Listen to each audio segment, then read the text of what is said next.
En nuestros días, con medios de transporte rápidos, frecuentes, baratos y abundantes, en los que la velocidad es habitual y donde el vehículo particular de los ciudadanos puede superar con mucho las velocidades legales máximas, es difícil apreciar cómo la velocidad de un ferrocarril puede llegar a ser algo excepcional. Sin embargo, como veremos enseguida, muchos trenes están actualmente realizando servicios regulares a velocidades tan altas como 300 km por hora. El ferrocarril ha superado ya la mítica barrera de los 500 km a la hora y se ha convertido en un duro adversario para el saturado transporte aéreo en distancias de hasta 1000 kilómetros. Para muchos, los ferrocarriles son el transporte del futuro. La conquista de la velocidad comenzó hace casi 200 años en Gran Bretaña. En lo más alto de su poder, el Imperio Británico era un semillero de tecnología e innovación industrial. Sin embargo, hasta aquel momento ningún hombre había viajado más rápido que un caballo al galope.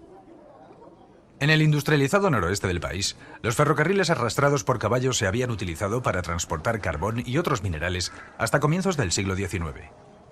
Con Trevisick, en 1803, se introdujo la máquina de vapor. Sin embargo, los progresos fueron lentos hasta que el relevo del desarrollo lo tomó el primer genio de los ferrocarriles, George Stephenson.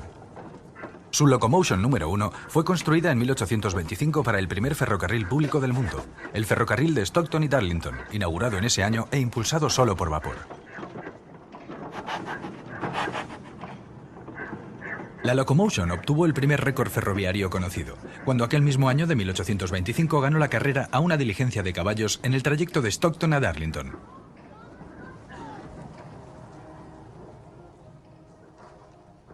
La Locomotion y sus hermanas eran caballos de hierro diseñadas para transportar cargas comerciales y consiguientemente no tenían una gran velocidad, pero obviamente fueron las máquinas más rápidas construidas hasta la fecha.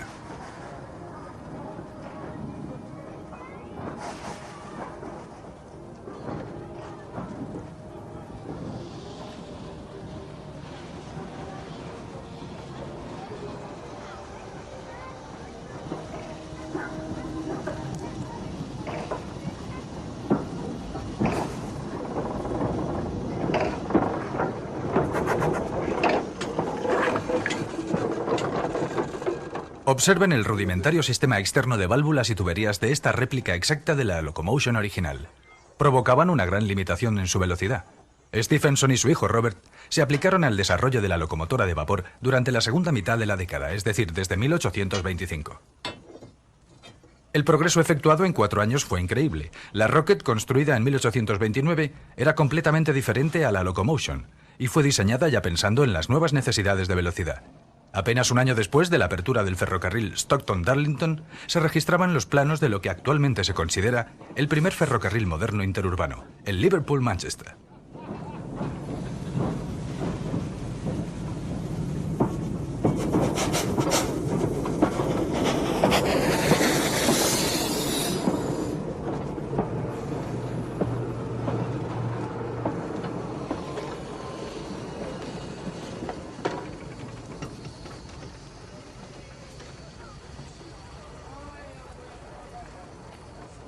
El Liverpool-Manchester fue construido para transportar también pasajeros, no solo carga. Así, un año antes de su inauguración, en 1830, se abrió un concurso convocando a los mejores proveedores de locomotoras para remolcar sus trenes.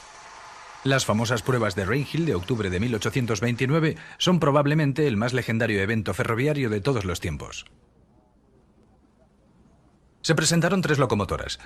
De 2 de ellas existen actualmente réplicas exactas, propiedad del Museo Nacional Británico de los Ferrocarriles en York. Solamente estas 2 fueron competitivas en las pruebas. La primera era la Novelty, de Timothy Hackworth. La podemos ver en cabecera de este tren.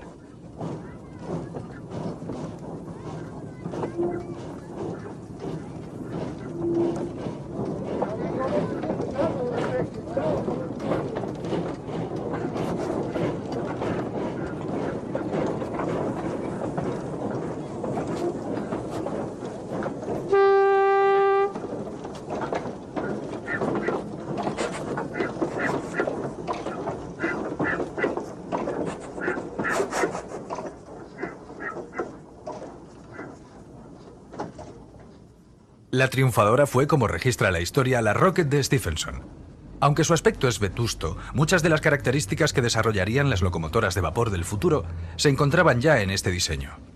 También de estas dos réplicas, la Rocket es la más potente y rápida, emulando a su antecesora.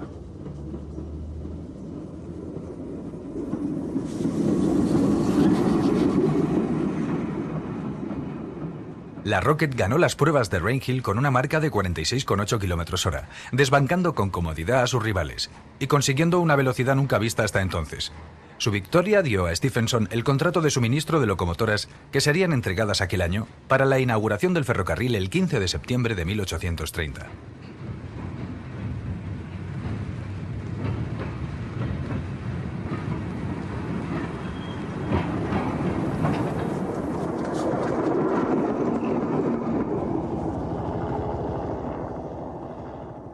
Pero aquella velocidad de la Rocket, sumada a la falta de conocimiento sobre las capacidades de las nuevas máquinas, originó que el día de la inauguración del ferrocarril, el miembro del Parlamento de Liverpool, William Haskinson, fuera alcanzado por la Rocket, resultando gravemente herido. Fue llevado de inmediato a Eccles, en Manchester, por un tren que tenía en cabecera la versión de serie de la Rocket, la Northumbrian, que estableció un récord mundial de velocidad con 58 km/h en el precipitado viaje.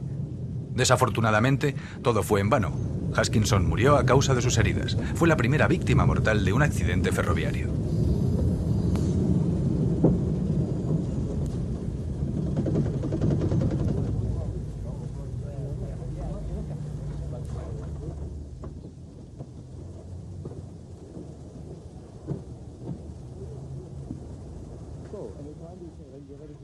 La Rocket de Stephenson fue solo el amanecer de la nueva era. El ferrocarril Liverpool-Manchester era admirado como una de las maravillas de la época, y su inmediato éxito extendió el desarrollo de los ferrocarriles por todo el mundo.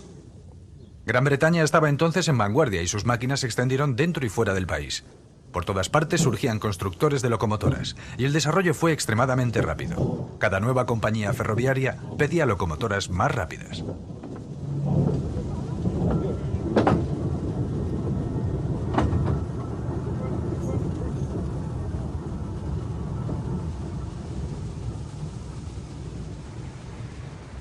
La terminal de Manchester del ferrocarril Liverpool-Manchester aún se conserva hoy día, y es aquí donde vemos la siguiente evolución de la saga de locomotoras de Stephenson, la Planet.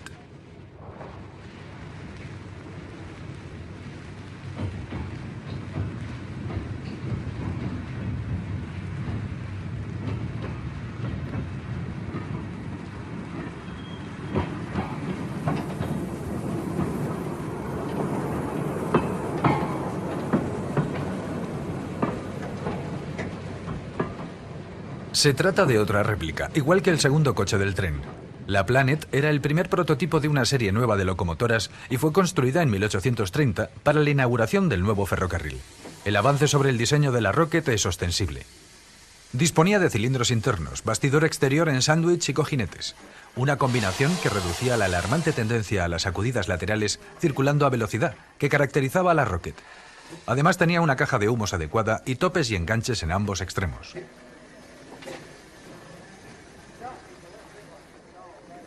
Esta réplica puede verse funcionando regularmente en el Museo de Ciencia e Industria de Manchester, que incluye la estación original de la línea Liverpool-Manchester dentro de su recinto.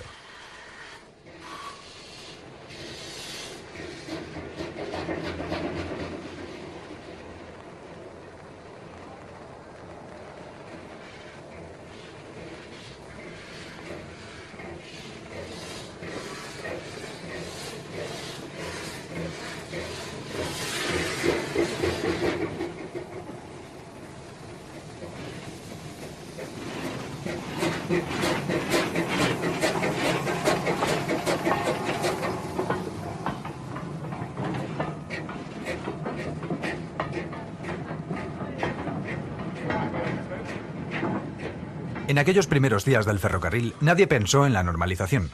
El menos normalizado en Inglaterra era el Great Western Railway, Gran Ferrocarril del Oeste, construido con un ancho de vía exagerado, 7 pies y un cuarto de pulgada, 2,14 metros, a instancias de su gran ingeniero Esambad Kingdom Brunel. Aquel gran ancho de vía facilitó la estabilidad de las locomotoras en una era en la que los descarrilamientos eran cosa diaria. Pero también condujo a locomotoras más potentes y anchas que en las demás líneas. Fueron construidas según los diseños del celebrado Daniel Couch y siguieron fieles prácticamente al mismo diseño durante muchos años. En 1840, el Great Western Railway realizaba los servicios regulares de pasajeros más rápido del mundo. Con estas potentes máquinas y a mediados de esa década, la barrera de los 100 km por hora fue superada por primera vez por una de estas locomotoras, la denominada con acierto Great Western, que consiguió 74,5 millas, casi 120 km por hora, el día 1 de junio de 1846.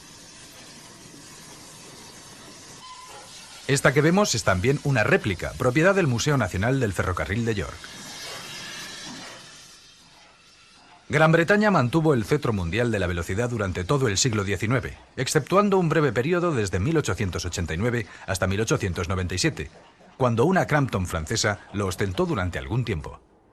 Ahora el objetivo eran las 100 millas por hora. Una vez más, la compañía Great Western consiguió lo que se considera el primer récord comprobado de las 100 millas por hora en ferrocarril, logrado por la locomotora de expreso tipo 220 City of Truro en 1904. Esta locomotora se encuentra hoy en perfecto estado y es propiedad del Museo Nacional de Ferrocarriles.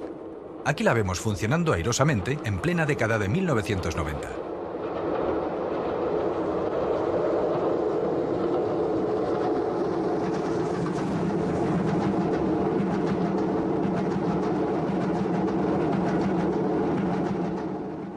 El avance de la técnica del vapor vino como resultado de la lucha entre compañías. En el siglo XIX, Gran Bretaña era el país más competitivo del mundo, y sus compañías ferroviarias luchaban por captar a toda costa el tráfico disponible.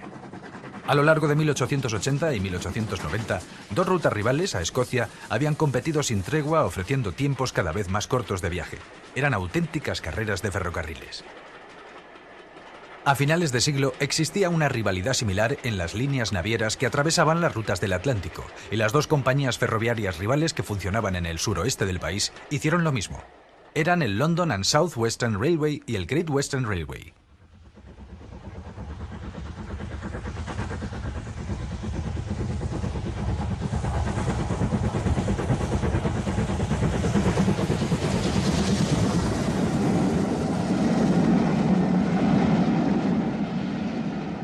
Curiosamente, las dos compañías ya habían alcanzado lo que parecía un acuerdo lógico de trabajo. El South Western transportaría pasajeros y el Great Western el correo. Cada uno de ellos tenía una ruta independiente desde Plymouth, en cuyos muelles atracaban grandes transatlánticos, hasta Londres.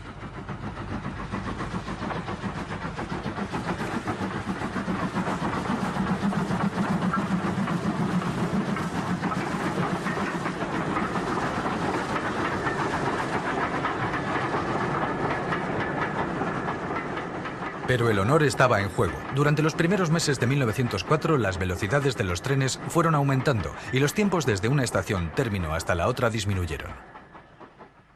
El 23 de abril de 1904, la South Western llegó a Waterloo en 4 horas y 3 minutos, mucho menos que el Great Western. Pero exactamente una semana más tarde, la Great Western obtuvo su venganza, reduciendo en 7 minutos el tiempo de su rival. Era un viaje normal, pero para el siguiente tren, el del 9 de mayo de 1904, se preparó algo especial.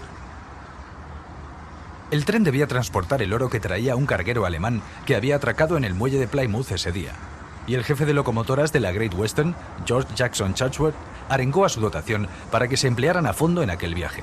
El resultado hizo historia.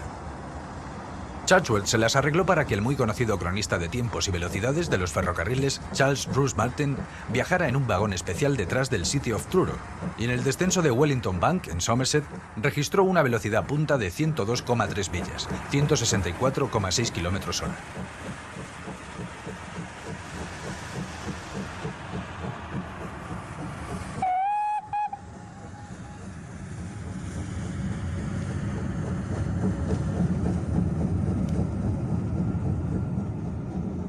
Esta locomotora, que apenas tenía un año en aquel momento, siempre fue especial. Hacía el número 2000 de las construidas en los talleres de la Great Western en Swindon, y fue una de las máquinas con las que se iniciaron los grandes planes de futuro de Chatsworth. A pesar de su hoy arcaico doble bastidor, tenía cilindros y válvulas de pistón modernos, y montaba la primera caldera en forma de uso de Chatsworth. Aunque ya jubilada con honores, aquí la vemos remontando airosamente rampas de nuevo en 1992.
Estas escenas la muestran funcionando con desenvoltura en el ferrocarril de Bodmin y Wadebridge, una zona de fuertes gradientes.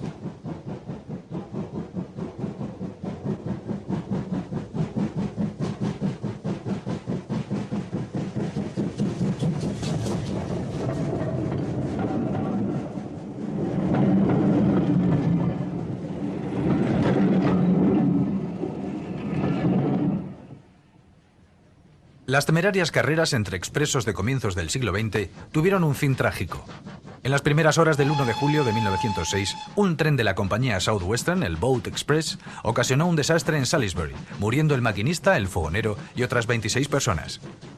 También murieron allí las carreras, que quedaron prohibidas. La Great Western afirmó que no volvería a intentar batir récords, falso como veremos.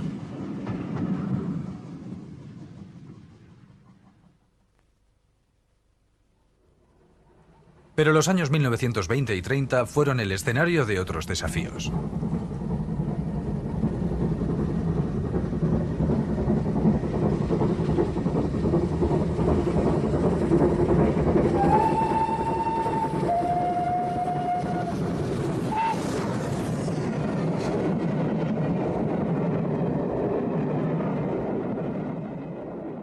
Esta vez, la Great Western proclamó que disponía del tipo de locomotora más potente de Gran Bretaña. Se trataba de la clase Castle, una tipo 230, recientemente construida y que fue exhibida en la exposición de Wembley de 1924 junto a la Flying Scotsman de la LNER, una máquina mucho más grande.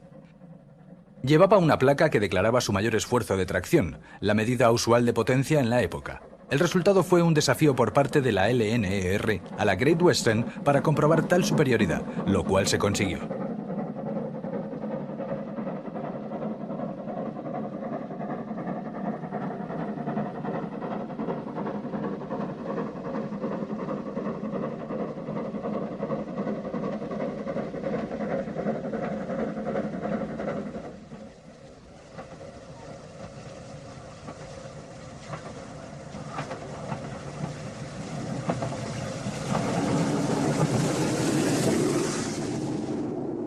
La Great Western no buscaba exactamente la velocidad, sino más bien la eficiencia, pero en los competitivos años de finales de los 20 pudieron enorgullecerse una vez más de tener el tren más rápido del mundo.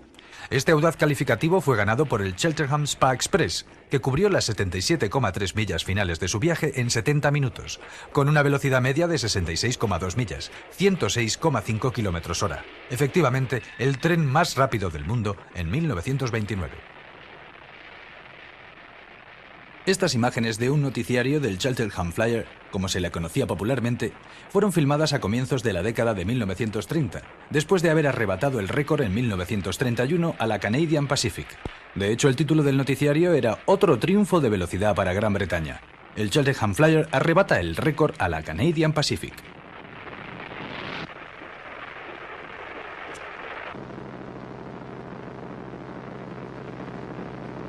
En 1932, el horario previsto para el Cheltenham Flyer correspondía a una velocidad media de 71,4 millas por hora, 114,9 kilómetros por hora, en el trayecto Swindon-Londres. El 6 de junio de ese año, la Great Western hizo otra vez un deliberado intento de nuevo récord. En esta ocasión, la Trojena Castle número 5006 redujo el tiempo a 56 minutos y 45 segundos desde el arranque hasta la detención y consiguió 131,5 kilómetros por hora. La velocidad media más alta jamás conseguida en Gran Bretaña por un tren regular.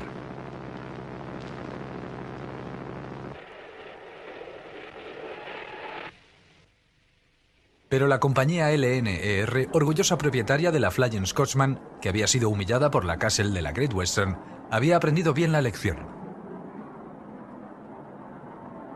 La primera locomotora construida directamente por la LNER había sido diseñada por Sir Nigel Gresley. Se trataba de una Pacific clase A1. Había utilizado toda la experiencia del desafío contra la Castle para mejorar el diseño de sus A1, con tan buen resultado que se convirtieron en máquinas mucho mejores.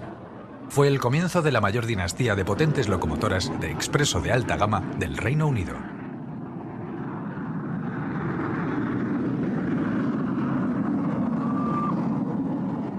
Esta es la Flying Scotsman original, actualmente en perfecto estado y probablemente la locomotora más famosa del mundo.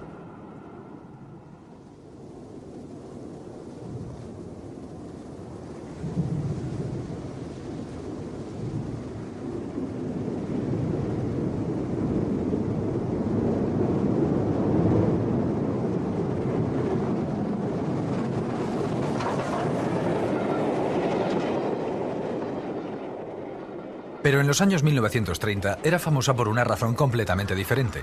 La rivalidad en los servicios entre Inglaterra y Escocia se había desatado de nuevo entre la LNER y la LMS.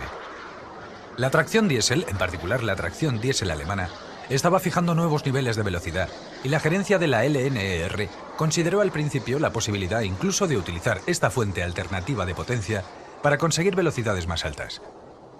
Sin embargo, el sistema alemán utilizaba trenes autopropulsados cortos y de poco peso, el famoso Flying Hamburger.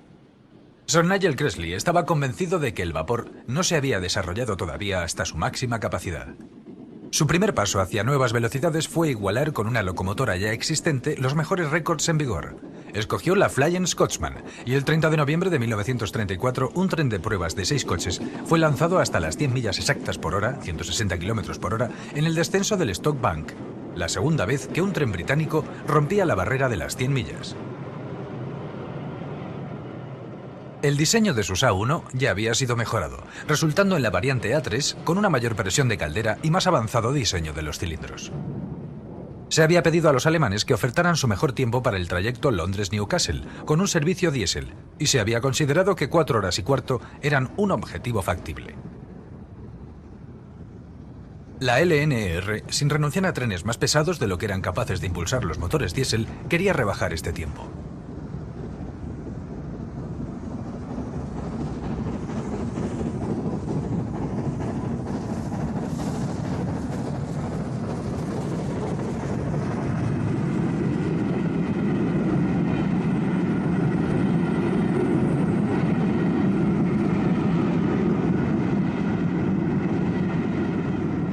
Así, el 5 de marzo de 1935, una A3 mejorada, la Papyrus, número 2750, se puso a prueba en las 268 millas entre Londres y Newcastle, con otro tren de pruebas de 6 coches. Consiguió lo que se esperaba de ella, alcanzando la ciudad del noreste en 3 horas 57 minutos, reduciendo el tiempo en el viaje de vuelta en 5 minutos menos, y fijando así el nuevo récord mundial de tracción vapor, en 108 millas, 173,8 kilómetros por hora, en el descenso de Stock Bank.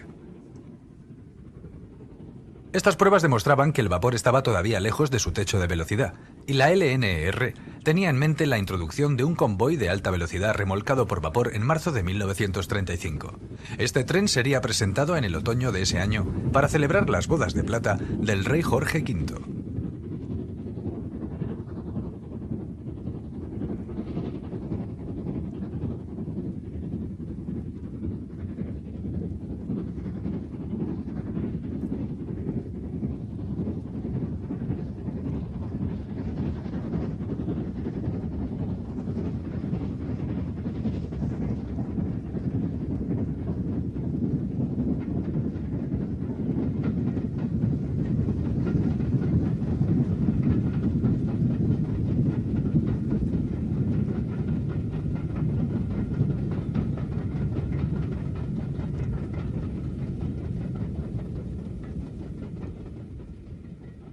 Los experimentos con la Flying Scotsman y Papyrus formaban parte de las investigaciones de Sir Nigel Gresley para conseguir velocidades más altas.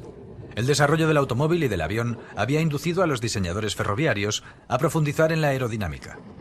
Las pruebas en laboratorio, utilizando túneles de viento para medir el efecto de la resistencia del aire y experimentos con flujos de gas en las tuberías principales de vapor, condujeron al diseño de una versión mejorada de las Pacifics A3, las soberbias A4.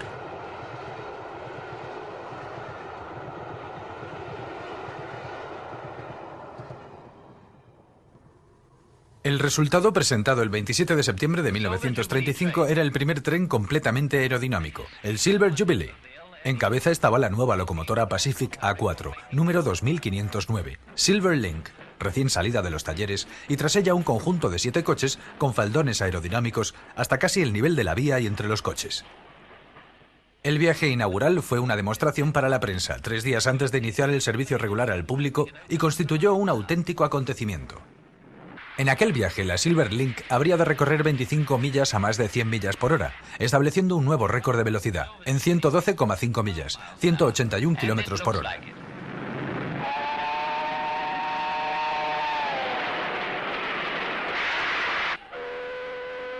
Tal fue el éxito de las Pacific A4 que se presentó una serie más para el servicio general, incluyendo la Golden Eagle, Águila Dorada, La excitada voz del locutor del noticiero de la época nos lo indica todo.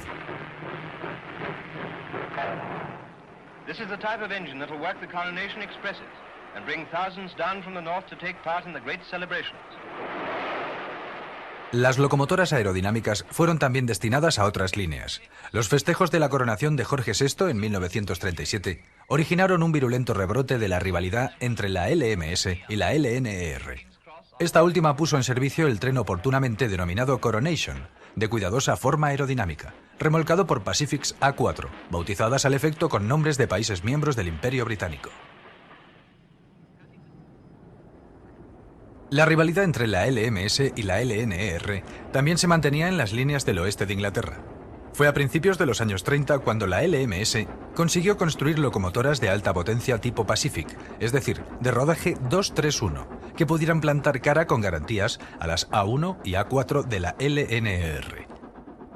En 1936, la LMS solo disponía de 12 de tales ejemplares, cuya serie fue denominada Princess Royal.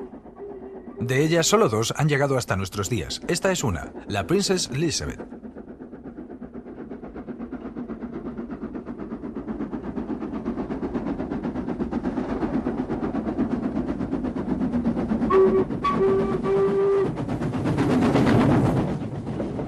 La Princess Elizabeth fue el orgullo de la LMS, como ahora veremos. Fue la construida en segundo lugar de su clase y uno de los 2 prototipos hechos siguiendo el diseño de Sir William Steiner. La línea principal de la LMS estaba constituida por los 645,8 kilómetros que enlazaban London Euston y Glasgow Central. Su locomotora Cameronian, la número 6113 de la clase Royal Scot, había hecho este trayecto sin paradas en 1928 y ostentaba el récord mundial del recorrido más largo sin paradas efectuado por locomotora alguna. Como resultado de la guerra de 1930, la LMS decidió presentar su propio tren aerodinámico en esta ruta a partir de 1937, para celebrar también la coronación de Jorge VI, y lo llamó Coronation Scot. Era necesaria una versión nueva, más potente, de aquellas princesas, y por ello Sir William Steiner procedió a revisar su diseño con vistas tanto a alargar su capacidad de recorrer largas distancias como para aumentar su velocidad.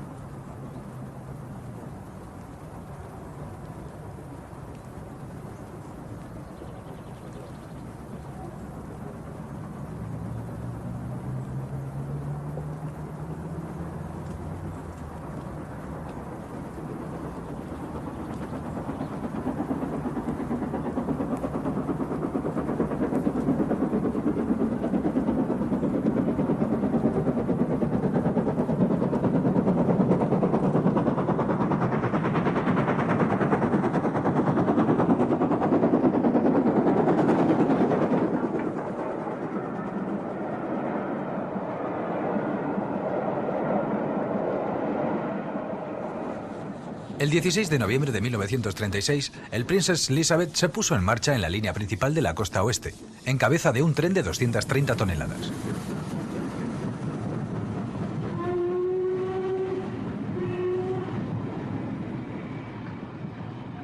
El objetivo consistía en probar si era factible un tiempo de 6 horas y media entre las 2 ciudades para el tren aerodinámico propuesto. La Princess Elizabeth hizo que la LMS se sintiera orgullosa, reduciendo tal tiempo en más de 1 hora en dirección norte, y en no menos de 3/4 de hora en el viaje de vuelta. Hizo un promedio de 112,6 km por hora a lo largo de los 2 trayectos de 645,8 kilómetros.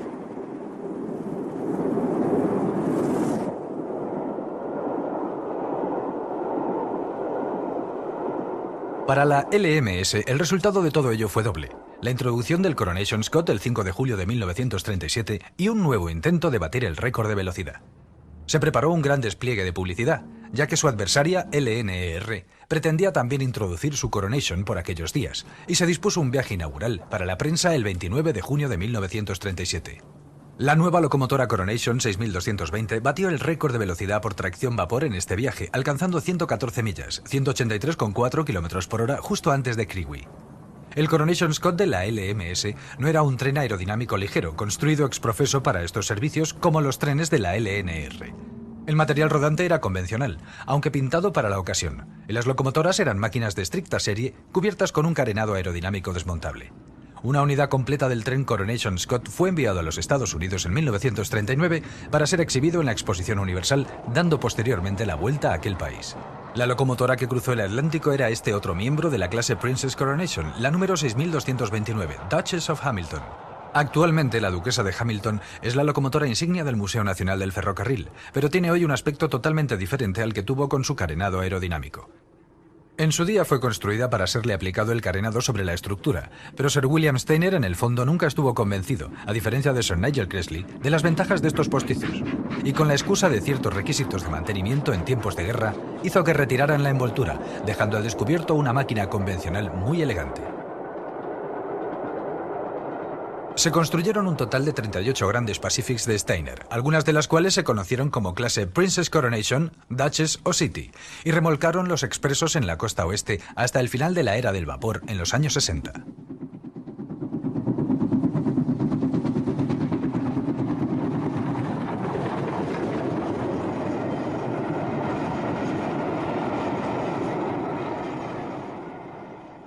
En tiempos de guerra trasegaron tonelajes récord, arrastrando en tracción simple trenes de hasta 18 vagones, con los que eran capaces de atravesar las fuertes pendientes de Shap y Bitok.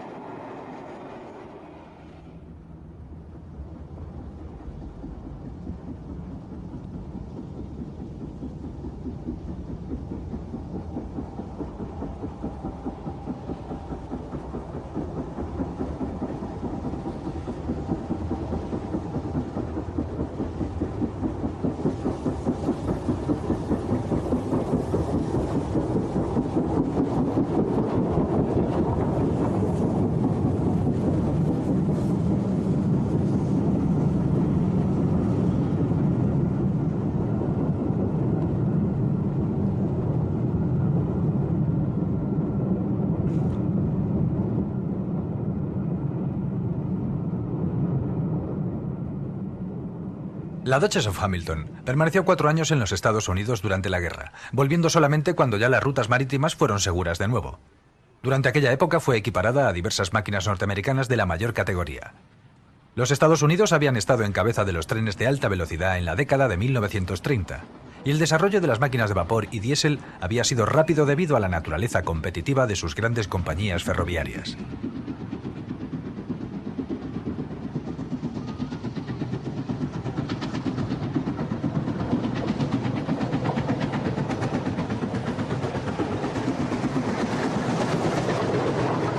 Aquel habría de ser el punto culminante de la historia de su ferrocarril. Porque tras la guerra, los viajes en avión diezmarían el tráfico de pasajeros y harían que los ferrocarriles norteamericanos dependieran prácticamente de la carga. Pero en la década de 1930 hubo grandes nombres y grandes sueños. En el norte, el Canadian Pacific había ostentado brevemente el título de tren más rápido del mundo, antes de que el Great Western lo recuperara. Los ferrocarriles del país continuaron su búsqueda de la velocidad, introduciendo locomotoras de líneas aerodinámicas como la que aquí elogia el famoso noticiario Movietone. Ahora, mientras contemplamos esta preciosa aportación de la New York Central, vamos a contarles una anécdota. Durante los ensayos estáticos de la famosa locomotora J3, una máquina de alta velocidad de configuración 232, se hizo deslizar una unidad de pruebas a todo vapor sobre unos raíles cuidadosamente engrasados del laboratorio, alcanzando una velocidad teórica de 264 km por hora, probablemente la cifra más alta jamás conocida en vapor. Hubiera constituido un récord aplastante muy al gusto americano de no ser porque aquella J3 ni remolcaba tren alguno, ni podía ir a ninguna parte. Los ferrocarriles estadounidenses eran muy avanzados en diésel. Durante los años 30, gran número de locomotoras y unidades autopropulsadas fueron presentadas a las compañías de ferrocarriles. Tal vez los más importantes de todos fueron las unidades múltiples aerodinámicas de 3 y 6 coches de la Union Pacific Railroad. El primer tren aerodinámico diésel americano, el M10000, unidad de 3 vagones, fue presentado en Chicago en 1934 en la muestra Un siglo de progreso. Inició servicio entre Kansas City y Salina, con una velocidad de crucero de 145 km por hora. Tal fue su popularidad que la Union Pacific encargó un tren gemelo, el número M10001. Aquí lo vemos durante su viaje transcontinental en que intentaría batir un récord. El mejor tiempo hasta la fecha en recorrer los 5.244 kilómetros entre Nueva York y Los Ángeles era de 84 horas. El M10001 salió de Los Ángeles el 22 de octubre de 1934 y estableció varios récords. Uno, el de velocidad media con 135 km por hora entre Cheyenne y Omaha, un trayecto de 817 kilómetros, y otro completando el viaje de costa a costa en 56 horas y 55 minutos, 14 horas y media menos que el pulverizado récord anterior. Aquel fue el último fulgor de la edad de oro del transporte de pasajeros por ferrocarril en Estados Unidos, que prácticamente desapareció tras la Segunda Guerra Mundial. Pero hubo otro hito antes de la guerra. Volvamos a Gran Bretaña. La rivalidad entre la LNER y LMS seguía siendo feroz, hasta que en 1938 la LNER consiguió de una vez por todas el récord definitivo con otra de sus locomotoras aerodinámicas inmortales, esta Pacific A4 número 4468 Mallard.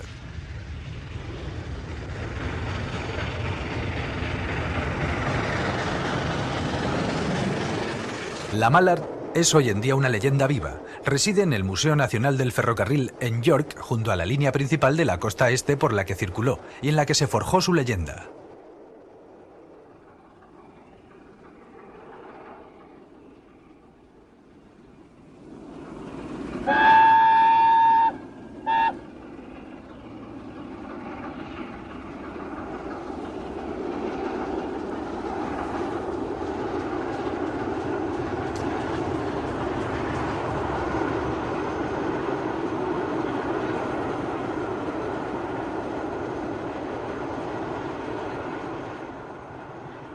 Estas escenas fueron filmadas en 1988, el año conocido para los entusiastas de los ferrocarriles como Mallard 88, cuando hizo una serie de viajes especiales alrededor de Gran Bretaña, celebrando el cincuentenario de su sorprendente hazaña de velocidad en 1938. Desde entonces detenta el récord mundial de velocidad a vapor.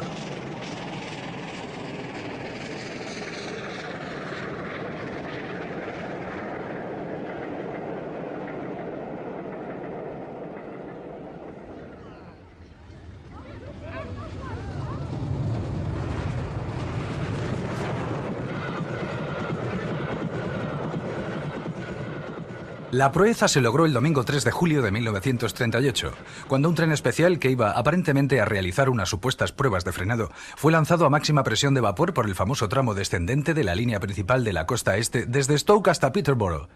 La Mallard fue la máxima expresión de las Pacific A4 de Cressley y estaba equipada con un eficaz doble escape tipo Killchap. Arrastrando un vagón dinamométrico y 3 coches dobles articulados del Coronation, la Mallard, con el maquinista Daddington a los mandos, consiguió una medición de 125 millas, 202,7 km/h, la única velocidad certificada por encima de 200 km/h, la mayor que haya registrado jamás una máquina de vapor. El récord de la Mallard seguirá en pie de por vida, y también ella permanecerá siempre en pie en el museo como la heroína de tal hazaña. Ahora descansa allí de nuevo, con una placa de bronce sobre su caldera que orgullosamente proclama que sigue siendo la máquina de vapor más veloz de todos los tiempos.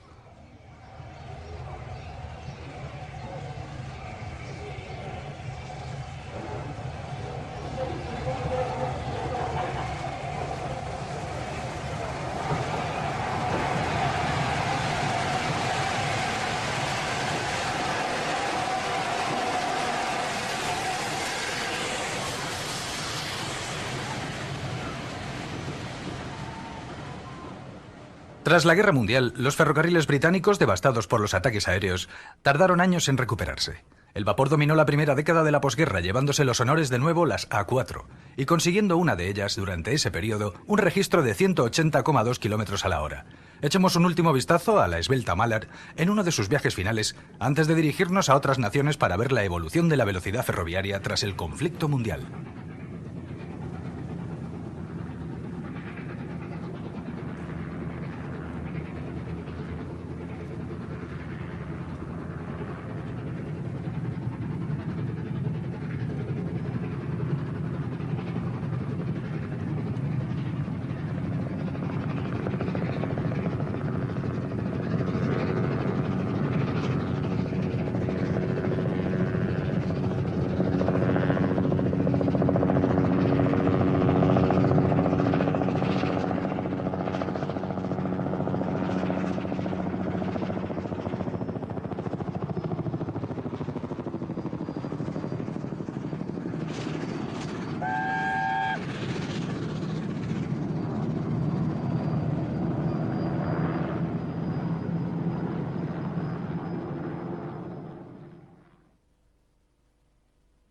La nueva era de los ferrocarriles comienza en la segunda mitad del siglo XX y se inició en Japón, pionero de la alta velocidad.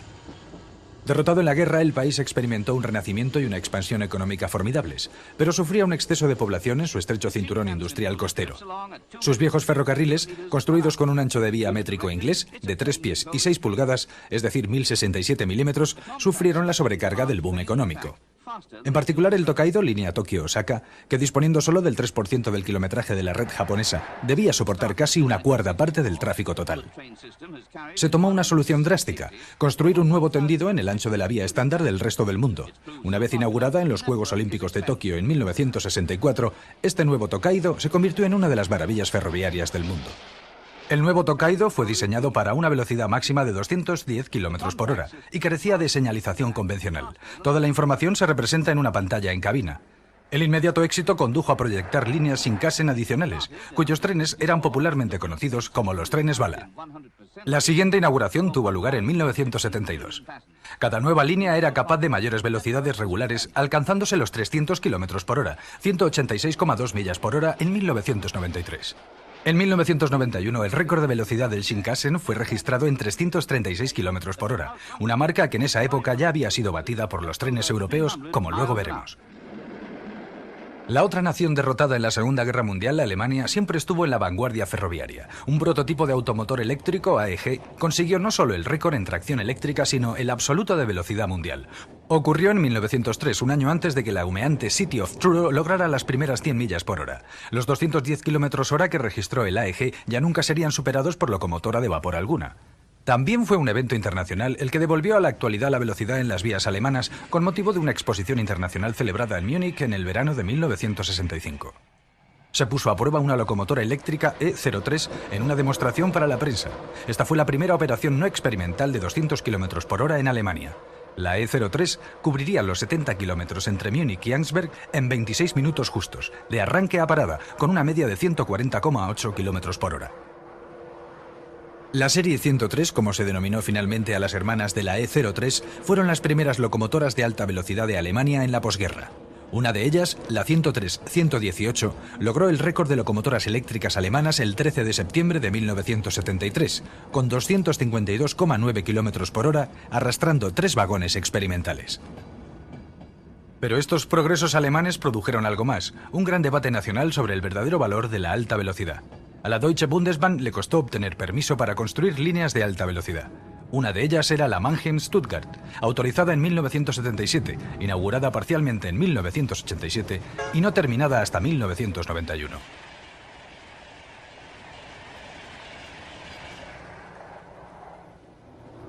Al principio la nueva línea fue servida por locomotoras 103 complementadas con nuevas máquinas diésel.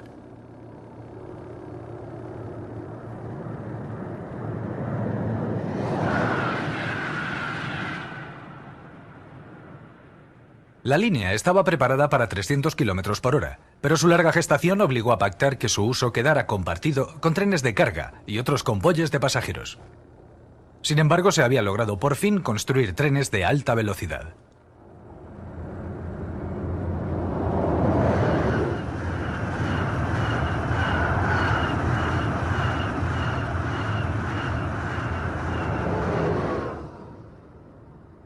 Uno de los más bellos trenes modernos es el ICE alemán Intercity Express, unidades que constan de 2 locomotoras y 12 o 13 coches, y que se inauguró en junio de 1991.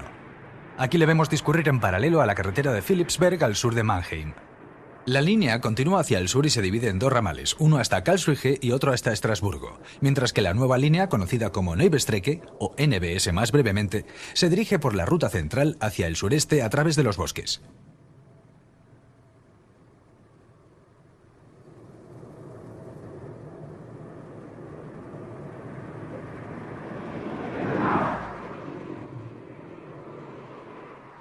Presiones medioambientales y complejas leyes autonómicas de planificación afectaron al trazado del NBS. Tuvo que conectar e incluso recorrer líneas ya existentes, como esta de Neulesham, y buena parte del trazado debió discurrir por túneles y trincheras, lo que decidió a sus diseñadores a volcarse en el confort del tren, que dispone de programas de radio, televisión y música embarcados y captados, más 2 programas de vídeo. Sus coches, como los del AVE español, están presurizados para evitar los efectos de los túneles y del cruce con otros trenes.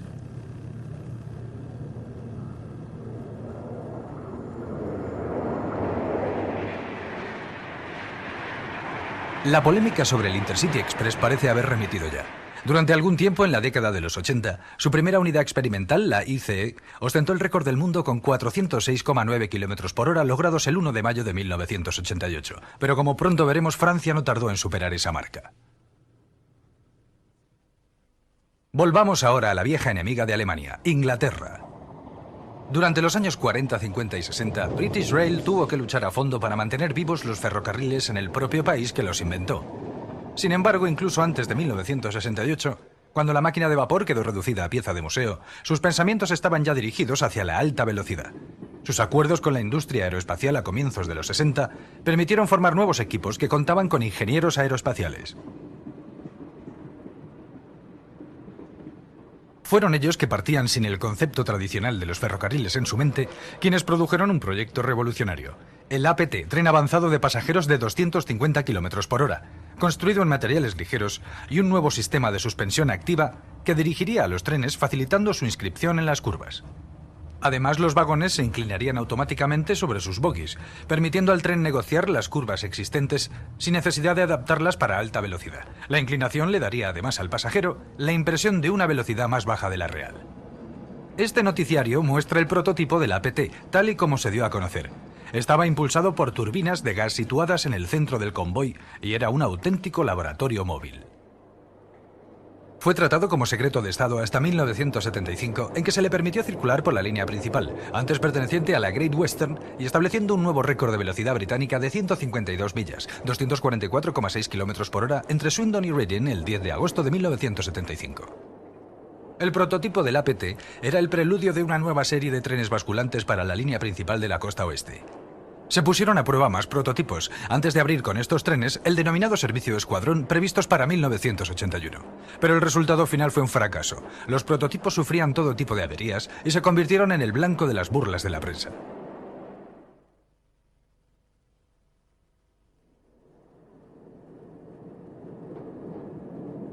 El proyecto fue finalmente arrinconado en 1985, siendo este uno de los últimos viajes después de una rueda de prensa en la que se afirmaba que los problemas se habían resuelto. La línea principal de la costa oeste no se recuperó nunca.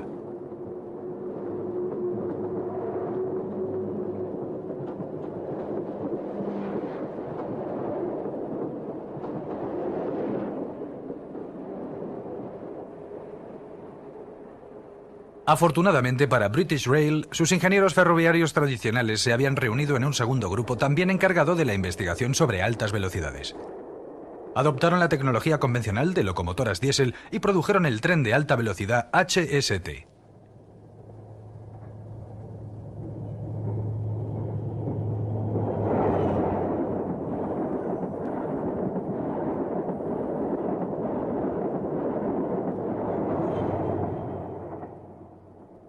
El equipo de este tren de alta velocidad era el polo opuesto del que había diseñado el APT. Seguían la técnica ferroviaria tradicional, excepto en que proyectaron dos locomotoras, una en cada extremo del tren. Esto uniformaba la carga en la vía y permitía que los trenes operasen como unidades múltiples, pues podían desplazarse en ambas direcciones.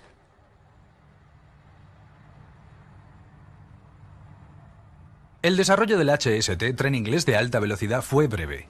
Apenas transcurrieron 2 años desde el inicio del proyecto hasta la presentación del prototipo, que inmediatamente fijó el nuevo récord mundial de velocidad con tracción diésel en 230 km/h el 11 de junio de 1973.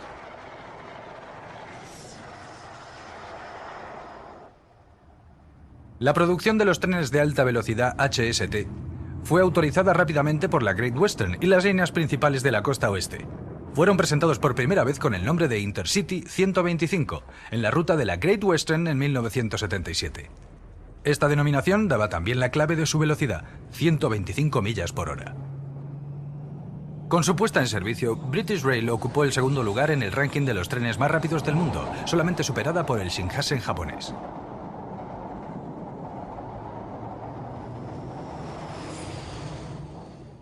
Sin embargo, el objetivo prioritario de British Rail era la electrificación de todas sus líneas principales. La línea principal de la costa este recibió su catenaria en el curso de una década, lo que desplazó al Intercity de la cresta de la ola.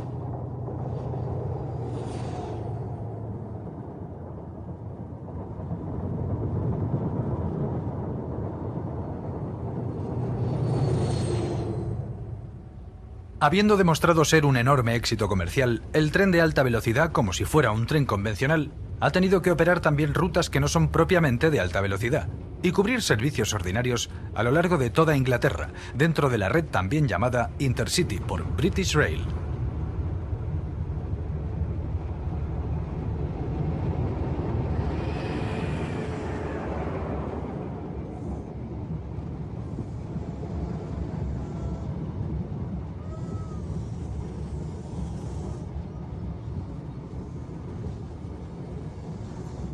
Anteriormente eran otras máquinas diésel las que cubrían estos servicios, pero hoy han sido destinadas a locomotoras de apoyo de la siguiente generación de trenes de alta velocidad de British Rail, cuando circulan por líneas no electrificadas.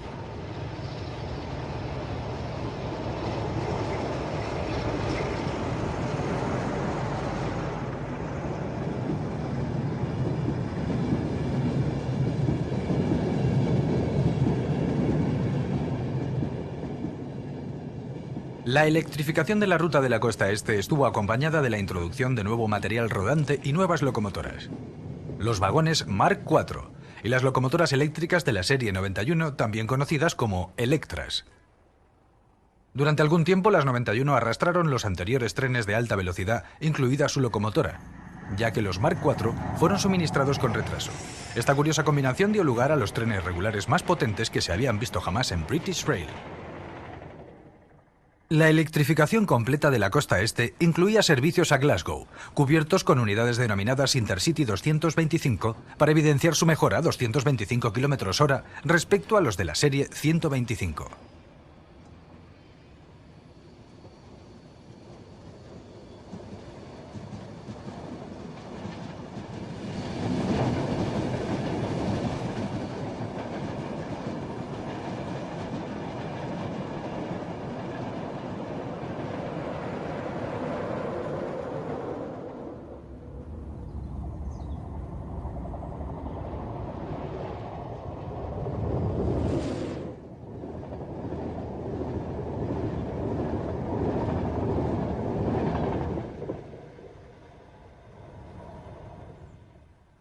El 225 utiliza una locomotora independiente que puede también remolcar otros trenes, como se puede ver aquí.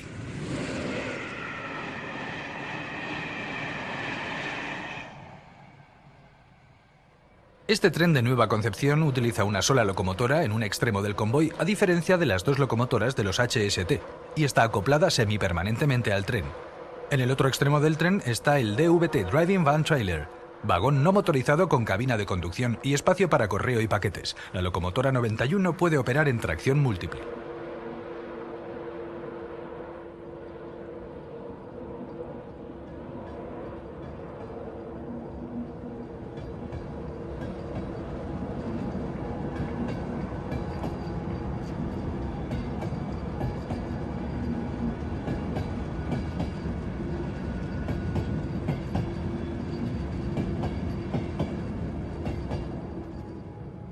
A finales de los años 80, British Rail podía ufanarse de tener en operación más trenes de 160 millas por hora que el resto de los países europeos.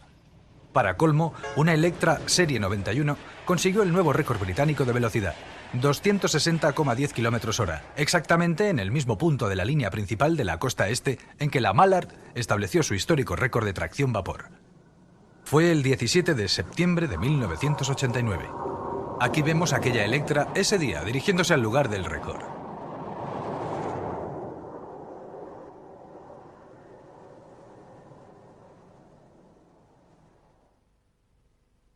Pero ahora dirijamos nuestra atención al que es tal vez el más conocido de los trenes de alta velocidad, el tren francés TGV, abreviatura de Train à Grande Vitesse.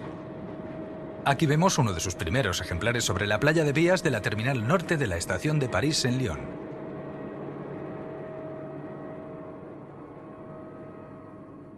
Desde la Segunda Guerra Mundial, Francia ha estado en vanguardia de esta técnica. No en vano, ya en 1955, los franceses establecieron la mejor marca mundial de velocidad ferroviaria con 331 kilómetros a la hora, que no fue superada hasta 25 años después, y también por un tren francés. Pero no siempre ha sido así. Las compañías francesas de ferrocarriles, sumidas en una tradicional rivalidad, de manera parecida a lo que le sucedía a los grandes ferrocarriles británicos, no estuvieron en la avanzada de la velocidad durante el período entre guerras. En aquella época, la reputación de los ferrocarriles franceses era de eficiencia, siendo considerada entonces su Chapelon Pacific la locomotora de vapor más eficiente del mundo.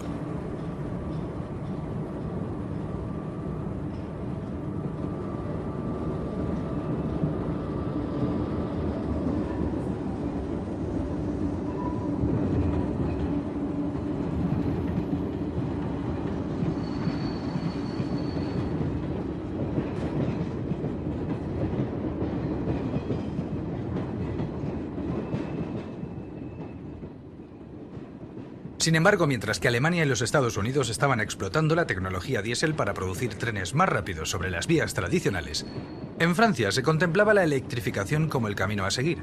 Y a pesar de estar limitada la tracción vapor a 120 km por hora, unas pruebas justo antes de la guerra, en 1938, dieron como resultado 185 km por hora con una locomotora eléctrica.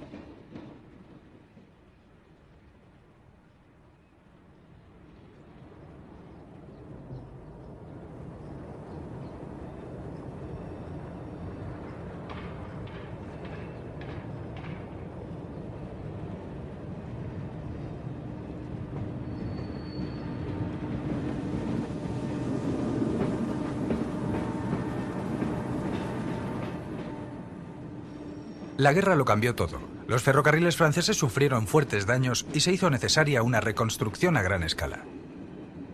Esta vasta reconstrucción incluyó nuevo material móvil y renovación casi total de las infraestructuras. La política adoptada consistió en ampliar la electrificación en lugar de renovarla, según los casos.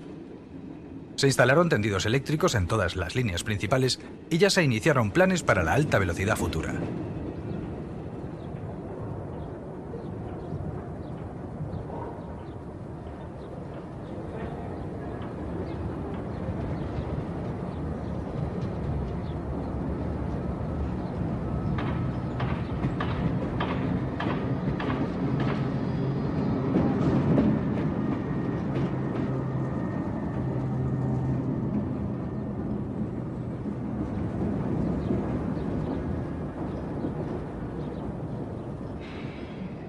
Muchas líneas francesas tradicionales eran adecuadas para velocidades más altas de las que se utilizaban, y aquella reconstrucción permitió ponerlas al día.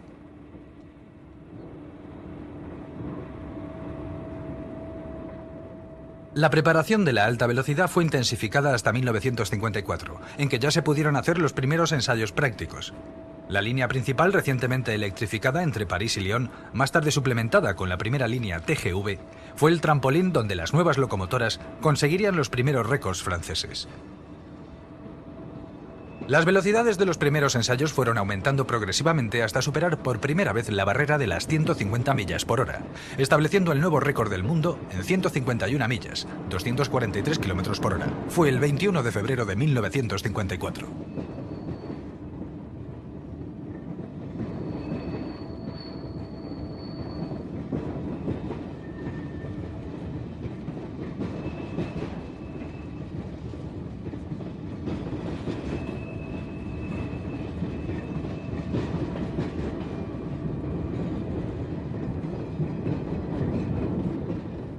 Una vez lograda esta primera meta, los ingenieros franceses se dispusieron a probar cuál sería el máximo en la práctica.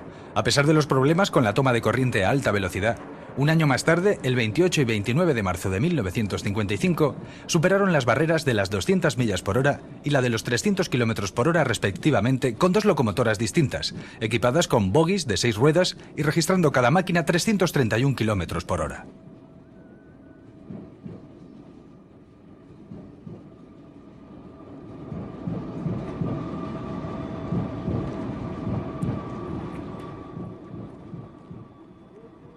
Se demostró así que la electrificación podía producir trenes de muy alta velocidad, de manera que la SNCF puso en marcha un plan para aumentar las velocidades, aunque solo destinado en principio a elevar las velocidades medias en toda la red. En 1967 se inició el servicio diario de 200 km por hora en una parte de la línea principal de París a Toulouse. Pero las investigaciones de los ingenieros franceses les llevaron al convencimiento de que la forma más eficaz de utilizar las posibilidades de la alta velocidad consistía en construir líneas completamente nuevas para uso específico de la gran velocidad, dejando los tendidos tradicionales para tráfico local y carga. Así nació la TGV. El concepto consistía en construir líneas nuevas en campo abierto, pero compartiendo la vía con el tráfico tradicional en el terminal del trayecto. Desde la estación de Lyon, la ruta del primer TGV circulaba sobre la infraestructura existente durante los primeros 29 kilómetros hasta las afueras de París, y allí tomaba la nueva línea de alta velocidad, construida al efecto con un recorrido de 417 kilómetros en dirección sur. Comenzando desde cero, los ingenieros pudieron efectuar su planificación sin las limitaciones de tener que aprovechar el tendido existente. La nueva línea estaba destinada a tráfico de larga distancia, así que en lugar de buscar núcleos de población para aprovechar su tráfico, fue trazada evitando ciudades y pueblos. En su ruta solamente hay 2 estaciones intermedias, Masson y Montcharin-Marceau-les-Mines, evitando acercarse hasta la más pequeña aldea a menos de 240 metros.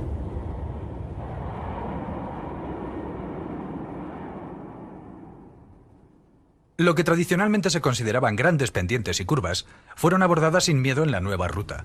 Esto permitió que el trazado siguiera los perfiles del terreno más estrechamente que en el caso de los ferrocarriles tradicionales. No había túneles, y los cortes y terraplenados estaban reducidos al mínimo. Las investigaciones demostraron que la elevada inercia de los trenes circulando a alta velocidad y el hecho de no tener que detenerse y arrancar en frecuentes estaciones intermedias hacían practicable un trazado con curvas y pendientes.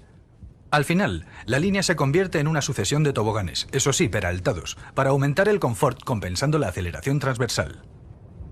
Pero tanto el peralte como las rampas hacen que la nueva línea no sea apta para trenes de mercancías ni para los convencionales de viajeros. Solo pueden circular por ella trenes de alta velocidad. Fueron minimizados ruidos y daños medioambientales, lo que resultó más fácil al atravesar la línea zonas escasamente pobladas. La rampa máxima permitida en las especificaciones del TGV era de 35 milésimas. Las autopistas rara vez superan las 40 milésimas. De manera similar, el radio mínimo de las curvas era solo ligeramente mayor que el mínimo de las autopistas, 4.000 metros. El nuevo material rodante debería también ser compatible con el tradicional, sin mecanismos de basculación, aunque los coches intermedios debían ser articulados. Esta primera línea de TGV fue presentada en 1969 y propuesta al gobierno francés en 1970. El éxito posterior de otras rutas de TGV ha borrado ya el recuerdo de la gran oposición inicial a esta nueva ruta, que hizo que su construcción no comenzara hasta 1976. La inauguración no tuvo lugar hasta 1981, inicialmente con una velocidad máxima en servicio de 260 km por hora.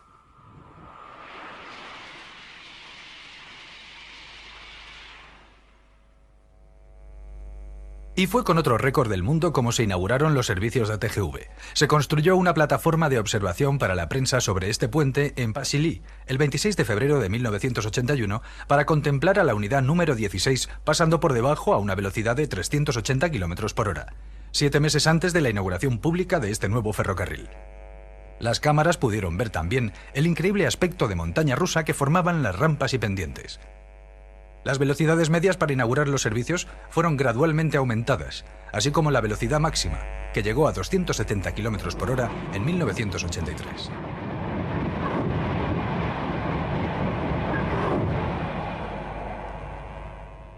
El empalme en Pasilly sirve el ramal TGV hasta Dijon, y los desvíos son franqueables a 230 km hora, aunque han sido diseñados para soportar tráfico de hasta 300 km hora. El empalme es, naturalmente, del tipo de salto de carrera.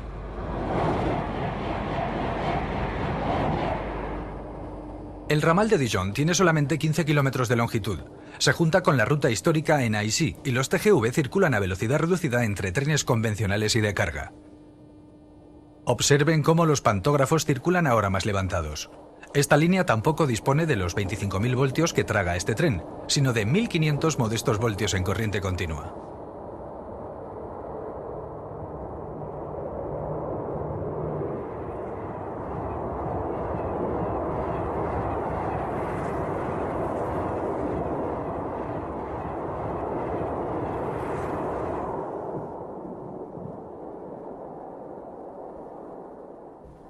La segunda línea TGV tenía que haber sido la de París a los puertos del Canal de la Mancha, pero el gobierno laborista inglés de los años 70 canceló las obras en el túnel del canal y la atención francesa se dirigió entonces a la parte occidental del país.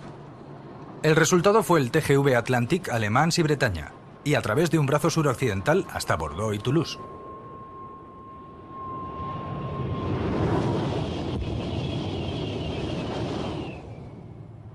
Compartiendo el trazado con las autopistas en gran parte de su recorrido y atravesando campos poco accidentados, el TGV-A tiene pendientes modestas entre 15 y 25 milésimas.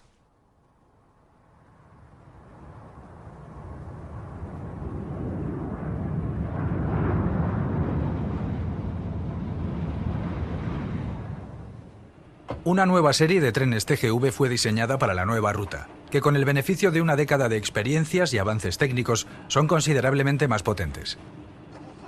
Estas unidades Serie 300 tienen 2 coches adicionales y se distinguen por su librea azul y plata, que se ha convertido en estándar para la alta velocidad.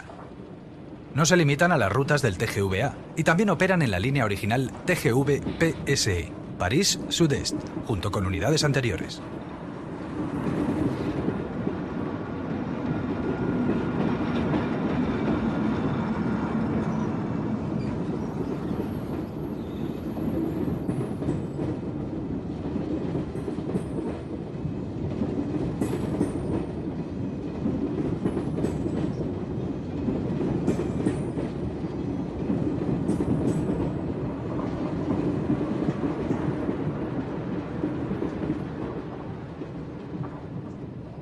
La experiencia enseña. La nueva ruta aprovechó una línea de suburbano proyectado pero nunca construido en las afueras del suroeste de París, logrando así acceso directo al corazón de la ciudad, la estación de Montparnasse.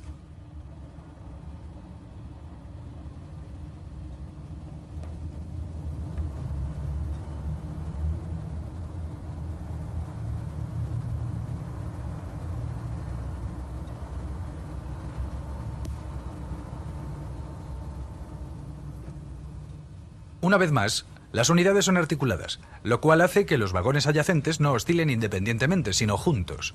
A pesar de la desventaja práctica de no poder retirar del convoy los vehículos que no funcionen bien, las ventajas de reducción de peso y mayor comodidad para los pasajeros compensan el problema.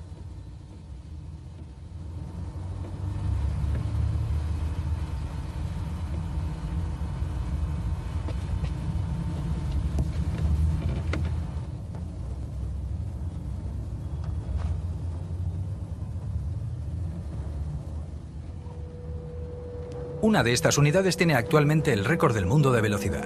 Los franceses consiguieron marcar un hito ferroviario para la historia el 18 de mayo de 1990, cuando el TGV-A número 325, convenientemente aligerado, consiguió una velocidad superior a los 500 km por hora, situando el actual nuevo récord en 515,3 km por hora, que también supera la imponente barrera de las 300 millas, pues son 320,26 millas por hora.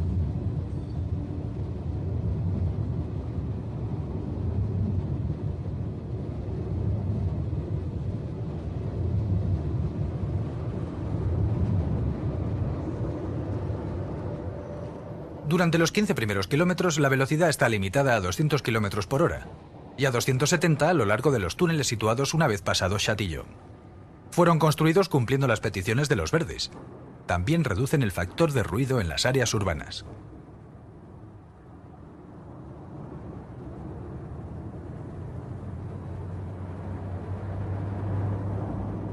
El mantenimiento se efectúa en Châtillon y las unidades se conservan en un estado inmaculado. Los franceses naturalmente están muy orgullosos de lo que han conseguido con sus TGV. La ruta del Atlántico se inauguró en septiembre de 1989 en el ramal de Bretaña, iniciándose los servicios del suroeste un año más tarde. Todos los trenes inician su recorrido en la estación de Montparnasse.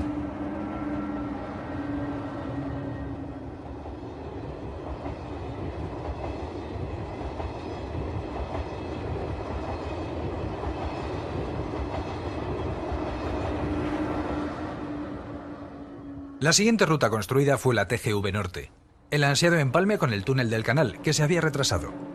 Fue inaugurado en mayo de 1993, un año antes que el túnel mismo, y para estos servicios se construyeron 2 nuevas series de conjuntos TGV. Lo más innovador fueron las unidades de 2 niveles, 100 de las cuales entrarán en servicio. Esto permite transportar más carga de pago en la misma longitud de tren de las primeras unidades PSE y evita tener que aumentar la longitud de las estaciones de la ruta original, desde las cuales parten hacia el norte vía una nueva línea TGV en el perímetro este de París, a la línea de interconexión TGV. Esta es la unidad prototipo siendo sometida a pruebas.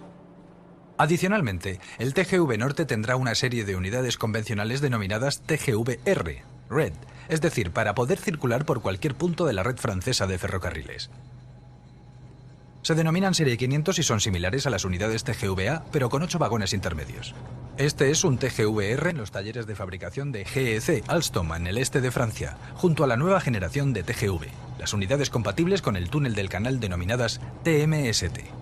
Estos supertrenes transmancha destinados a los servicios París-Londres a través del túnel bajo el canal son con 13.000 kilovatios los más potentes que se han construido y los más largos, con 2 unidades motrices en los extremos para no superar el límite de peso por eje de 17 toneladas y 18 remolques intermedios, pero ante la gran longitud de tren está previsto que formen 2 semitrenes simétricos separables.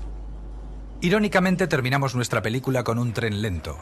Sin embargo, es ya historia y en condiciones normales será el más rápido de todos. El primer TMST, que ha llegado desde Francia hasta Gran Bretaña a través del túnel del canal en junio de 1993, remolcado por una humilde máquina diésel francesa, ya que el túnel no está todavía electrificado. La alta velocidad abre un nuevo camino al ferrocarril. Por el momento, un tren convencional ya ha circulado a 515 km/h, una velocidad mayor que la mitad de la velocidad de crucero de un reactor comercial. Estamos sin duda comenzando a leer la primera página de un nuevo tomo de la historia del ferrocarril.